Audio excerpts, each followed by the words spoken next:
Yo, what's good, y'all? It's your boy Crush. Let's get into the vid.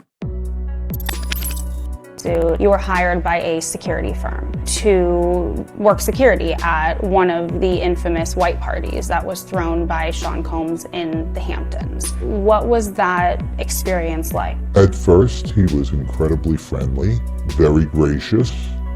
So you had a friendly chat, and then, according to your lawsuit, at some point later in the night, Sean Combs himself offered you a drink. This didn't come from staff or someone holding a tray of drinks. It came from him directly.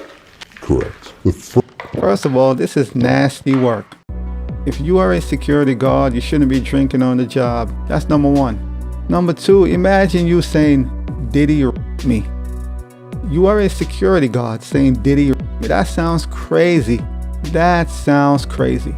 But if he offered you a drink, that should have told you, okay, this man is trying to take advantage of me.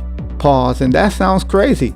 So a security guard is going to say, oh, Diddy me. That sounds wild. First drink started to have some effect on me. And I just thought, wow, these are really strong drinks. Yeah. It wasn't until the second drink, and it was already too late, all day. I put that I extra in his drink. realized that there was something It's gonna be a wrong long with the party drinks. tonight. See, and that's on you. That's negligence. Why would you, first of all, you should be questioning, why is he trying to get me to drink? I'm supposed to be your security guard. I got to secure and make sure everything is good. Make sure you are safe. So why are you trying to get me to, drink, intoxicate me basically? And I am responsible for your safety. That don't even add up. That alone tells you something isn't right. You just got to think a little bit. You could tell, man, Diddy was trying to take advantage of you and you fell for the bait. Because why would a celebrity want his security to get drunk and he got to make sure I'm safe? That don't even make sense. Sadly, Sean Combs was waiting in the wings. He was watching from some sort of vantage point. And once I was in a helpless position and he was sure that he was in a position of power, then he took advantage of the situation. You allege that you were forcibly pushed into an SUV by Sean Combs. That act alone, according to your lawsuit, left you in considerable pain. And then once inside the vehicle, your lawsuit says plaintiff was held down by Combs, who overpowered him while he struggled to escape due to the effects of the drugs in his system.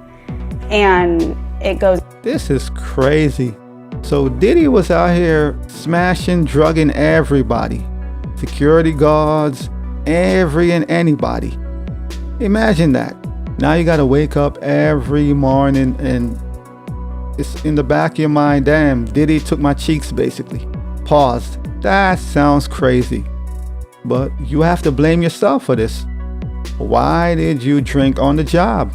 If you're actually serious about your job, you'd be like, no, I'm good. But you allow Diddy to manipulate you and obviously take advantage of you. And he took your cheeks. And that is crazy. Somebody got to die, man. I'm sorry.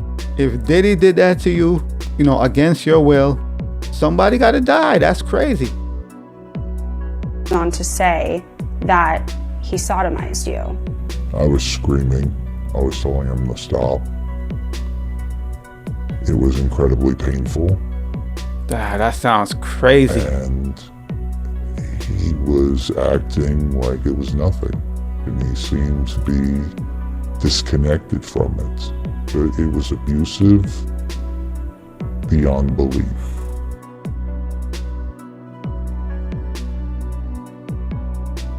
Damn. And I don't wish jail on anybody. I don't wish bad on anyone. But man, Diddy put himself in a bad position. How much more worse can it get? Every week, every month, there's a new story, new allegations. Someone else is coming out saying he did this, he, raped me. Every week there's a new victim. Like, this is crazy. Now you have a security guard saying Diddy me, he took my whatever. I don't know how Diddy's gonna get out of this, and he's definitely not gonna get out of this. Like, there's no way out of this. There's too many victims, too much, allegations. You can't get out of this. There's too many evidence. Like, how can you escape this? even if he's a billionaire, like, what can you do? You really can't escape this situation. It's an unfortunate one, but you know what? You made your bed, you gotta lie in it. That's just the way the universe works. You did all that dirt, and now it's coming back tenfold, basically. But this is crazy, man. As a man, to say another man, me, listen, that's a wild situation. Man, that's crazy.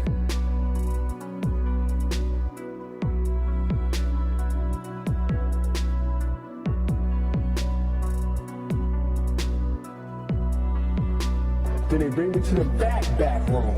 And in the back room, they have this long table with a white sheet set out.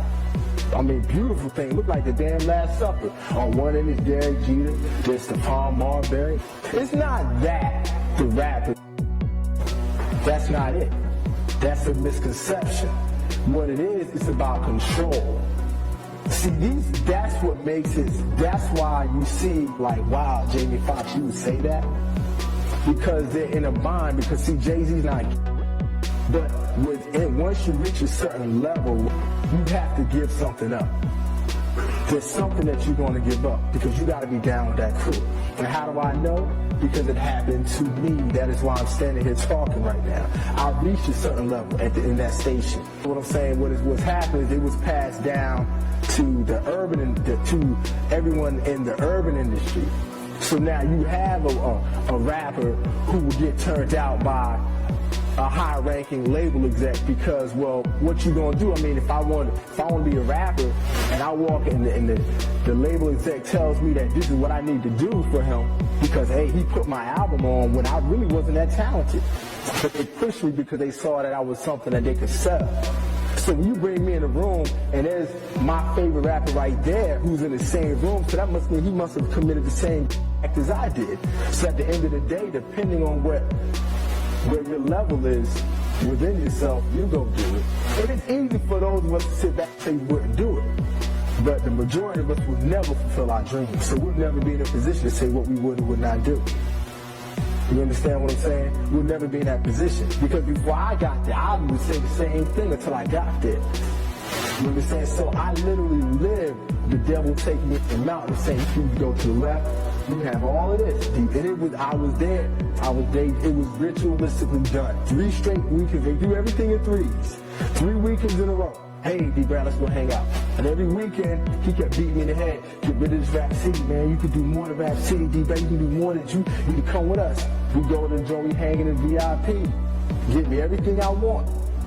Then every time we hung out, it was the same way. Then they bring me to the back room. And in the back room, they have this long table with a white sheet set out. I mean, beautiful thing. Looked like the damn Last Supper. On one end is Derek Jeter, there's Stephon Marbury. I'm trying to talk to the model chick. She's like, nah, D-Brad, come on, sit right here. We get inside the limo. We're in the car. The man standing in the car looking at me like I owe him something now. And while he's doing that, he's sitting there with his legs spread open, rubbing his... Now, I'm in a situation where I'm like, no, what am I going to do for me? So for me, I had to turn that away. But what the hell that I caught after that? I've been homeless. I've had my name destroyed. I was ashamed. As always, hit the subscribe button, like, comment, share, holla at your boy.